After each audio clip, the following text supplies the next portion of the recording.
Bonsoir, frères et sœurs, et bonsoir, très chers frères. Merci à recourir au jeûne pour implorer Dieu, pour chercher la face, pour chercher, ce qui est important aussi à noter, à chercher la face de Dieu, chercher la face de l'Éternel. Il recourait au jeûne pour cela. Et on va éviter, on ne va pas lire tout le reste, mais sa prière, c'est une prière extraordinaire. Je vous inviterai même à prendre le temps de revoir, de lire cette prière chez vous ou au cours de la journée de demain. C'est une prière extraordinaire, une prière d'humilité qui correspond à sa disposition à jeûner. Après prière, qui se passe.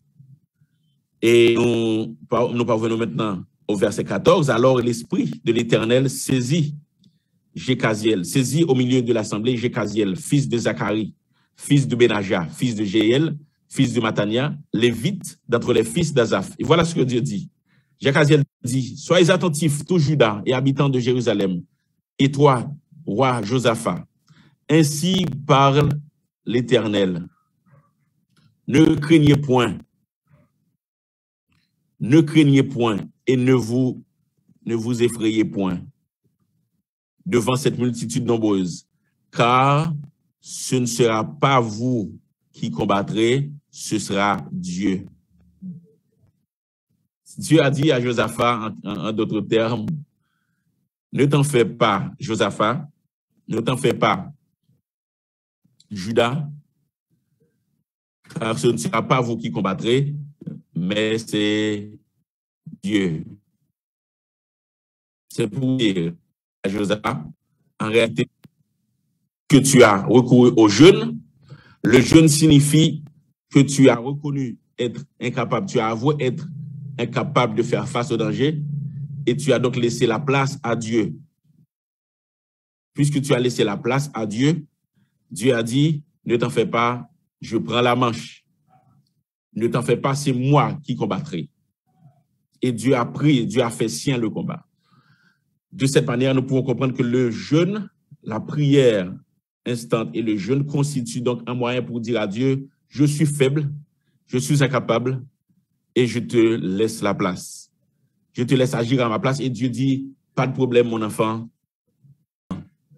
je prends la main, je vais agir, c'est mon combat désormais, puisque tu m'as laissé la place d'agir, je vais agir pour toi et tiens-toi là, regarde tout simplement et vois seulement ce que je vais accomplir. L'Éternel combattra pour vous et vous gardez le silence. Nous pouvons aussi considérer un autre exemple, comme je vous l'avais dit. L'exemple d'Akab traduit aussi et comme nous donne un exemple assez clair aussi au sujet de cette attitude. Akab, vous le connaissez très bien, c'est un roi méchant, il était un roi, je dirais, je pense que le roi le plus lâche de la Bible, je crois qu'il porte le nom d'Akab. Il était un fainéant en réalité, mais tout fainéant, tous ceux qui sont, et tous les lâches généralement, les lâches naturellement, et sont des gens égoïstes. Quelqu'un qui est lâche nécessairement est égoïste. Et puisqu'il est égoïste à ce moment, cela signifie aussi qu'il était méchant. Il était roi et un roi égoïste est nécessairement méchant. C'est pourquoi il a vécu et Dieu, en certain moment, après avoir obéi, après avoir accompli beaucoup de forfaits, il a permis à sa femme Jézabel, de faire beaucoup de dégâts, de corrompre et d'amener même de faux leaders, des leaders d'Astarté pour remplacer les leaders et les sacrificateurs et les hommes de Dieu. Et nous parvenons au verset 17 de ce livre, verset 17 à 24, nous allons lire en 1 Roi chapitre 21, verset 17. Est-ce que vous pouvez lire avec moi? Est-ce que la Bible est affichée à votre écran? Ok. 1 Roi 21, verset 17. Alors la parole de l'Éternel fut adressée à Élie, le Tishbite, en ces mots. Lève-toi, descends au-devant d'Akab, roi d'Assyrie à Samarie, le voilà dans la vigne de Naboth, où il est descendu pour en prendre possession. Tu lui diras, ainsi parle l'Éternel, n'es-tu pas un assassin et un voleur? Et tu lui diras, ainsi parle l'Éternel. Au lieu même où les chiens ont léché le sang de Naboth, les chiens lécheront aussi ton propre sang. Le verset 20, Akab dit à Élie, m'as-tu trouvé, mon ennemi? Et il répondit, je t'ai trouvé, parce que tu t'es vendu pour faire ce qui est mal aux yeux de l'Éternel. Voici, je vais faire venir le malheur sur toi. Je balayerai, j'exterminerai quiconque appartient à Akab, celui qui est esclave et celui qui est libre en Israël. Et je rendrai ta maison semblable à la maison de Jéroboam, fils de Nebat, et à la maison de Baïcha, fils d'Akija, parce que tu m'as irrité et que tu as fait pécher Israël. L'Éternel parle aussi sur Jézabel et dit, les chiens mangeront Jézabel près du rang de Jézabel. Celui de la maison d'Akab qui mourra mange les chiens qui mourra sur l'ange du ciel. Tu continues, verset 25. Verset 25. Il n'y a eu personne qui soit vendu comme Akab pour faire ce qui est mal aux yeux de l'Éternel. Et Jézabel, sa femme, l'y excitait. Continue? Oui, jusqu'à la fin. Ok. Il a agi de la manière en allant après des idoles comme le faisaient les Amoréens.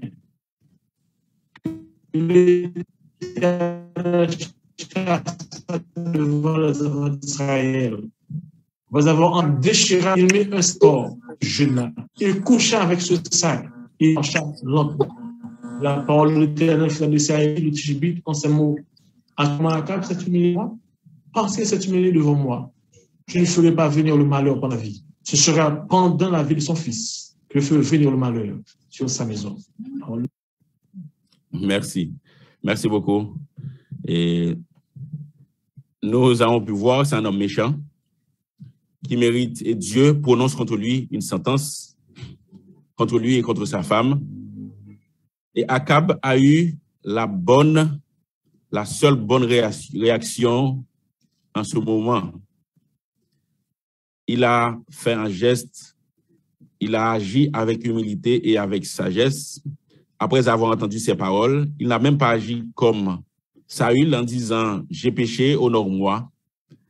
Il n'a pas dit « Bon, c'est rien du tout », mais ce qu'il fait, il déchire ses vêtements. C'est un signe d'abaissement aussi. Les vêtements qui constituent des parures qui font la gloire des hommes, richement vêtus, mais il déchire ses vêtements pour s'abaisser, pour se mettre à nu devant Dieu. Il mit un sac sur son corps, il porte un sac comme un pauvre, comme un indigent, c'est-à-dire il s'abaisse, il s'humilie davantage, et il jeûna. C'est-à-dire il refuse de nourrir son corps, il refuse de recourir à la nourriture, il jeûna. Il couchait avec ce sac et il marchait lentement, il implore la faveur de Dieu. Et Dieu, quelle est la réaction de Dieu? Et c'est un peu sarcastique, c'est un peu, je dirais plutôt, c'est réjouissant même de voir comment Dieu réagit devant cet homme qui est passible de jugement, qui mérite le jugement de Dieu. Et qu'est-ce qu'il fait? Et Dieu dit au prophète Élie, est-ce que tu vois comment Akab s'est humilié devant moi? Et Dieu a dit, parce qu'il s'est humilié devant moi, je ne ferai pas venir le malheur pendant sa vie. Je vais quand même lui faire grâce. Et voilà comment je l'explique. Puisque nous l'avons dit, comme nous l'avons dit tout à l'heure, lorsque nous jeûnons, nous laissons la place à Dieu. Nous offrons le combat à Dieu. Nous disons à Dieu, je te laisse, je te demande, Seigneur, prends ma place et combat pour moi. Et ce qui se passe, c'est que Akab, qui menait un combat, qui était en face du châtiment de Dieu, et maintenant ce qu'il fait, il met Dieu en face de Dieu. Dieu devait le punir, il s'abaisse et il dit à Dieu de prendre ma place, de défendre ma cause. Et de cette manière, il y a le Dieu, d'abord nous avons de côté, il y a le Dieu de justice qu'Akab met en face du Dieu de compassion. En face du Dieu de compassion et d'amour. Et comment est-ce que Dieu répond puisqu'Akab sollicite que Dieu intervienne et dans la compassion de Dieu, dans son amour si grand, son amour incommensurable, et Dieu, il agit, et la réponse de Dieu, c'est cela. Dieu agit comme il le fait pour nous tous, par la croix. Dieu intervient, il satisfait, il assouvit sa justice par la croix de Jésus-Christ. Ainsi, Akab a pu retrouver grâce aux yeux de Dieu, tout comme vous et moi. Même lorsque nous sommes coupables, même lorsque nous avons péché, notre pays peut être coupable et mérite le pire châtiment de la part de Dieu. Nous pouvons être passibles du jugement de Dieu. Les sentences de Dieu sont prononcées, mais nous pouvons encore recourir à la prière et au jeûne, demandant à Dieu d'avoir compassion de nous. Et la croix de Christ, il peut intervenir et nous secourir malgré notre infidélité. Voilà ce qui se passe en fin de compte. Notre vision, en réalité, nous savons, les chrétiens, nous savons que nous sommes en lutte, en réalité. Tous les chrétiens savent que Satan est à l'œuvre. Mais nous savons aussi, à cause de la toute-puissance de Dieu et de l'œuvre de Dieu, nous savons que nous sommes d'une certaine manière protégés. Mais ce qui arrive, c'est que dans notre relation avec Dieu, nous autres, ici-bas, nous croyants, dans notre relation avec Dieu, nous savons que nous dépendons de Dieu. C'est pourquoi nous prions lorsque ça va mal. Nous prions, mais il y a une chose qui manque assez souvent. Nous prions, mais nous ne jeûnons pas. Nous faisons des prières et qu'est-ce qui se passe en fin de compte? Lorsque nous, tout comme les disciples, nous sommes face à l'adversité, à des défis géants, nous faisons des tentatives et nous accomplissons quelque chose parfois. Mais quand il arrive que le défi est de taille, et ce qui arrive, c'est que nous sommes incapables nous sommes incapables et de résoudre le problème, nous sommes incapables et de trouver une solution. Qu'est-ce que nous disons à ce moment-là? Puisque nous sommes incapables de résoudre le problème et nous disons à ce moment-là, nous disons que ce n'est pas la volonté de Dieu, peut-être ce n'est pas la volonté de Dieu et que cela soit résolu. C'est ce que nous disons assez souvent. Et lorsque nous sommes incapables, nous pouvons dire aussi que ce n'est pas le temps de Dieu. Peut-être cela sera résolu et un peu plus tard, quand Dieu voudra.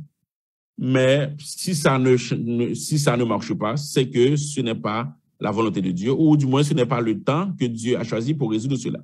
Mais mon problème avec de tels discours, c'est que j'ai beau chercher dans la Bible, peut-être quelques-uns pourront m'éclairer après, mais je ne vois nulle part dans la Bible où Dieu nous autorise à supposer, à laisser, c'est-à-dire à supposer ce qu'est peut-être la volonté de Dieu, qui est en réalité une attitude de doute, car lorsque nous disons peut-être Dieu ne veut pas, cela laisse place au doute. Et lorsque nous disons peut-être ce n'est pas le temps de Dieu, nous sommes encore dans le doute, et je ne vois pas dans la Bible où nous voyons que Dieu nous dit, nous pouvons, si quelque chose ne marche pas, vous devez supposer que ce n'est pas ma volonté ou supposer que ce n'est pas mon temps. Ce que Dieu nous montre de sa parole, lorsque ça ne marche pas, il faut que ce soit Dieu qui nous dise que ce n'est pas ma volonté. Il faut que ce soit Dieu qui nous dise que ce n'est pas le temps, car Dieu répond, Dieu peut parler, agir. Dieu est adulte, nous n'avons pas besoin d'interpréter ou de supposer ou de chercher des excuses pour Dieu. Si ça ne marche pas, nous devons rechercher sa volonté. C'est pourquoi la solution, c'est que nous devons persister, recourir à la prière, recourir au jeûne pour chercher à connaître la volonté de Dieu. Et Dieu le dira. L'apôtre Paul avait des soucis par rapport à sa santé physique, mais il avait prié, et Dieu a répondu. Mais nous agissons tout comme les disciples, nous tentons de faire des choses et quand cela ne marche pas, nous laissons le doute et prendre place et nous trouvons des excuses, nous formulons des excuses pour Dieu plutôt que d'agir. Un exemple assez vivant aussi, et pour nous montrer que la Bible ne nous enseigne pas à supposer ce que Dieu veut, mais plutôt à rechercher sa volonté, à être déterminé dans notre lutte, à être déterminé à savoir ce que si Dieu, c'est-à-dire à chercher jusqu'à ce que Dieu accomplisse quelque chose. Par exemple, nous avons vu l'exemple de Job. Job est un exemple très brillant de ce que je vous dis. Job faisait face à la souffrance. Je n'ai pas besoin de rappeler ce qu'il avait enduit. Mais les amis de Job avaient dit, Job, c'est peut-être, c'est Dieu qui te laisse passer par ces moments difficiles. Ils ont dit, Job, peut-être tu es en train d'être jugé. Peut-être ta délivrance viendra un jour. Alors accepte cela et attends, peut-être Dieu pourra te délivrer. Peut-être. Mais Job a dit, je ne veux pas vivre dans le doute. Job, sa prière, dès le départ, il a dit, je veux savoir pourquoi je souffre. Il a dit à Dieu, Seigneur, je veux savoir, je veux comprendre, je veux savoir. Fais-moi savoir, puisque je suis ton serviteur. Je veux et je souhaite, je sais que il est vrai, tu peux faire tout ce que tu veux, mais je veux savoir. Il a persisté jusqu'à la fin. Dieu a donné raison à Job. Dieu a puni ses amis. Car en réalité, Job avait reçu la réponse de Dieu. Et c'est ce que la parole de Dieu nous demande de faire. Frappez et la porte vous sera ouverte. Cherchez et vous trouverez quelque chose. Demandez et vous recevrez. Il faut persister.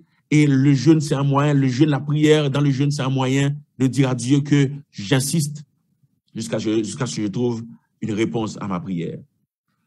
Et pour finir, nous devons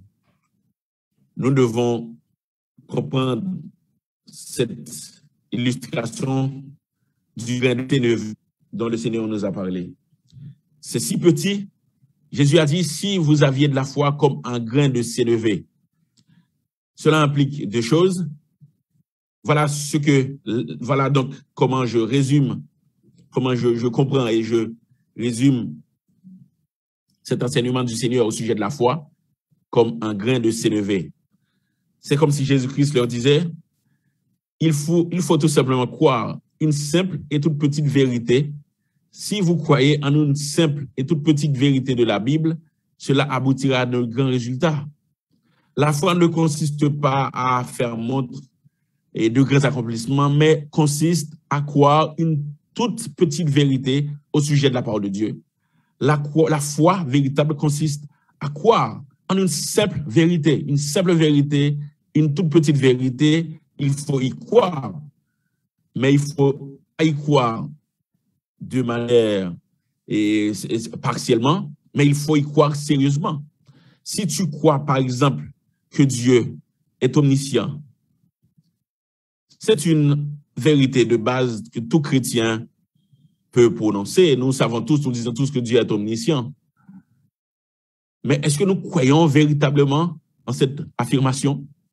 Si nous croyons cette petite vérité, nous croyons sérieusement que Dieu est omniscient, alors nous saurons qu'il connaît notre situation, nous saurons qu'il connaît la réponse, nous saurons aussi qu'il connaît la solution à tout problème, nous saurons aussi qu'il saura ce que c'est l'ennemi, nous saurons qu'il saura ce que c'est celui qui veut s'en prendre à nous, celui qui veut notre perte, nous saurons qu'il sait ce que nous avons dans le cœur, notre disposition, notre attachement à sa parole, nous saurons qu'il saura tout et à chaque petit détail, même les stratégies, même les efforts, même tous les moyens pour pouvoir accomplir notre salut, il le saura. Alors nous serons en repos et cette foi nous propulsera vers le haut, nous permettra de tenir et d'accomplir des prouesses, des prodiges au nom de Dieu. Voilà donc l'importance et pourquoi nous l'avons dit au départ. Lorsque notre vision est juste, nous savons que nous devons recourir au jeûne et à la prière pour rechercher l'intervention de Dieu. Alors, est-ce que le jeûne Est-ce que tout chrétien devrait jeûner? La réponse en réalité, c'est oui, en fin de compte. Parce que nous avons tous des tracas, nous faisons tous face à des situations qui nous dépassent. Nous faisons tous face à des situations d'ampleur insaisissable. Et nous avons besoin que Dieu intervienne. Nous avons besoin de dire à Dieu dans le jeûne et la prière, Seigneur, prends le combat à ma place. Seigneur, agis à ma place. Fais de ce combat, fais de cette lutte ta propre lutte, ton propre combat. Agis et j'obéis. J'obéis à ta voix et je te suis. Et je reste après toi. Agis car je suis incapable. Amen.